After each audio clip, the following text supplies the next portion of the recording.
नमस्कार दोस्तों, आप सभी का स्वागत है हमारे यूट्यूब चैनल में। दोस्तों, इस साल 7 अक्टूबर से नवरात्रि शुरू होने जा रही है। नवरात्रि 7 अक्टूबर से शुरू होकर 15 अक्टूबर तक चलेगी। दोस्तों, नवरात्र के दिनों में माँ दुर्गा के अलग अलग स्वरूपों की पूजा करने से विशेष पुण्य मिलता है। मान्यता है कि माँ दुर्गा अपने भक्तों के हर कष्ट को हर लेती हैं। इन दिनों माँ की भक्ति भाव से पूजा अर्चना करने से वे अपने भक्तों से प्रसन्न हो जाती हैं और भक्तों पर अपनी कृपा बरसाती हैं। इतना ही नहीं, ये 9 दिन सभी भक्ति में रंग जाते हैं। माँ को प्रसन्न करने के लिए व्रत रखे जाते हैं और नवरात्रि के ये 9 दिन माँ दुर्गा को समर्पित होते हैं। माँ दुर्गा के 9 रूपों की पूजा की जाती है। 14 अक्टूबर तक चलने वाले इन दिनों में माँ दुर्गा के अलग अलग स्वरूपों की पूजा की जाएगी। नवरात्रि का हर दिन माँ के विशिष्ट रूप का समर्पित होता है और हर स्वरूप में माँ की महिमा अलग होती है। आदि शक्ति जगदम्बा के हर स्वरूप में अलग अलग मनोरथ आपके पूर्ण होते हैं। ये पर्व नारी शक्ति की आराधना का पर्व है। नवरात्रि के दिनों में माँ दुर्गा के 9 स्वरूपों शैलपुत्री, ब्रह्मचारिणी, चंद्रघंटता, कुष्ठमांडा, स्कंद माता, कात्यायनी, कालरात्रि, महागौरी और सिद्धिदात्री माता की पूजा अर्चना की जाती है। दोस्तों, धार्मिक मान्यता के अनुसार इन 9 दिनों तक माता रानी पृथ्वी पर आती हैं और अपने भक्तों की हर मनोकामना को पूर्ण करती है, उनके दुखों को हर लेती हैं। देवी भागवत पुराण में बताया गया है कि वार के अनुसार माँ दुर्गा किस चीज़ की सवारी करके पृथ्वी लोक पर आएगी। अगर नवरात्र की शुरुआत सोमवार या रविवार से होती है तो माता हाथी पर सवार होकर आती है। शनिवार और मंगलवार को माता अश्व पर घोड़े पर सवार होकर आती है। वहीं अगर नवरात्रि गुरुवार या शुक्रवार से प्रारंभ हो तो माँ डोली पर सवार होकर आती है। इस साल नवरात्रि गुरुवार से शुरू हो रहे हैं तो इसके कारण माँ डोली पर सवार होकर आएगी। कई बार तिथि घटने बढ़ने के साथ अष्टमी और नवमी की तिथि में कन्फ्यूज़न बनी रहती है। इस बार नवरात्रि की एक तिथि घट रही है। इस बार 9 नहीं बल्कि 8 ही नवरात्रि रखे जाएंगे और चतुर्थी तिथि क्षय हो रहा है उसका, तो नवरात्रि 8 दिन के पड़ रहे हैं। इस बार नवरात्रि के तीसरे दिन 9 अक्टूबर को ही एक दिन माँ चंद्रघंटा और कुष्ठमांडा स्वरूप की पूजा होगी। वहीं 13 अक्टूबर को अष्टमी व्रत रखा जाएगा। इस दिन महागौरी की पूजा की जाती है। 14 अक्टूबर को नवमी तिथि का व्रत रखा जाएगा। नवमी के दिन माँ सिद्धिदात्री की पूजा की जाती है। वहीं 15 अक्टूबर को धूमधाम के साथ विजयदशमी यानी दशहरा मनाया जाएगा। इसी दिन दुर्गा विसर्जन भी किया जाता है। प्रतिपदा तिथि और घट स्थापना का शुभ मुहूर्त रहेगा दोस्तों 6 अक्टूबर को शाम के 4 बजे से शुरू होगा और ये 7 अक्टूबर तक दोपहर 1:46 तक रहेगा। और पहले अक्टूबर को माँ शैलपुत्री की पूजा की जाएगी और दूसरे नवरात्रे 8 अक्टूबर को माँ ब्रह्मचारिणी की पूजा की जाएगी। तीसरे को 9 अक्टूबर को माँ चंद्रघंटा और माँ कुष्ठमांडा की दोनों की एक साथ ही पूजा की जाएगी।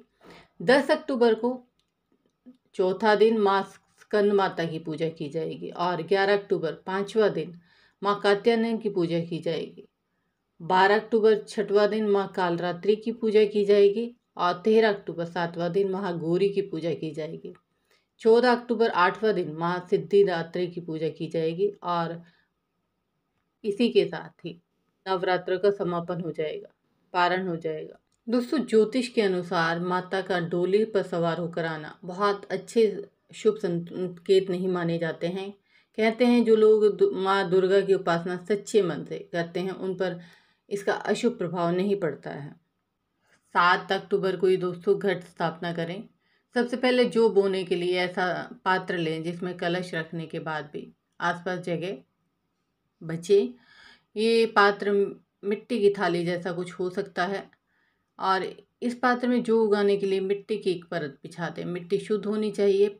पात्र के बीच में कलश रखने की जगह छोड़कर बीज डाल दें। फिर एक परत मिट्टी की बिछा दें। एक बार फिर जौ डालें, फिर से मिट्टी की परत बिछाएं। अब इस पर जल का छिड़काव कर दें। कलश तैयार करें, कलश पर स्वास्तिक बनाएं, कलश के गले में आप मूली बांधें।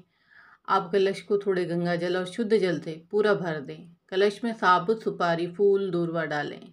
कलश में आप पंचरत्न सिक्का भी डाल सकते हैं और इसमें अशोक के पत्ते लगाएं।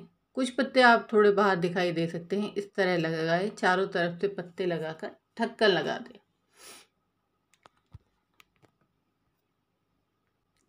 और इसके ढक्कन के ऊपर आप साबुत चावल यानी अक्षत भी रख सकते हैं। नारियल तैयार करें। नारियल को लाल कपड़े में या कलावे में लपेट कर आप कलश के ऊपर रख दें।